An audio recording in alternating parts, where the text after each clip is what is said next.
Баршамызға сәлем достар. Әдеттегідей сіздермен бірге Шору каналы. Бүгінгі шығарылымыз түсіңізде түрме көрсеңіз, оны қалай жору керектігін назарларыңызға ұсынамыз. Егер адам түсінде түрме көрген болса, бұл оның үнемі алаңдаушылық пен шиеленіс жағдайында болатынын белгісі. Түс көруші ұйықтап жатқанда түрмені көру оның көптеген бақытсыздықтар мен қиындықтарға тап болатынын білдіреді. Ол жеңе алмайды немесе құтыла алмайды. Түсінде тұтқынды көру оның өмірінде болған және оған кері әсер еткен барлық жағымсыз әсерлерден алатынын білдіреді.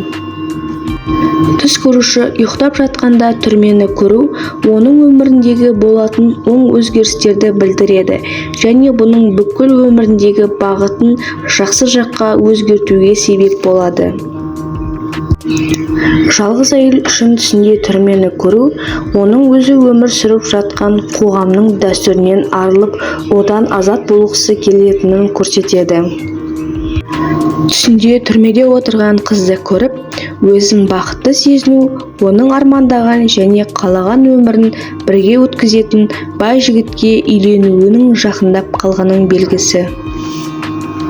Түс көруші ұйқысы кезінде түрмені көру оның өмірінде үнемі жаман адам бар екендігін көрсетеді. Ол оған қалауы мен қалағанына жете алмауының себеп болады. Егер қыз түсінде түрмеден қашып бара жатқанын көрсе, бұл оның бақытты және тұрақты өмір сүру үшін өміріндегі барлық жаман нәрселерден айырылғысы келетінінің белгісі. Түсінде түрме көрген әйелді көру оның үлкен қарыздарына себеп болатынын, көптеген қаржылық қиындықтарға тап болатынының белгісі. Егер әйел түсінде түрме көрсе, бұл оның қиын босану кезеңінен өтетінін, бірақ Алланың бұйырғанымен жақсы өтетінін көрсетеді. Ер адамның түсінде түрмені көруі оның отбасына қатысты көп жауапкершілікті көрмейтін адам екендігін көрсетеді.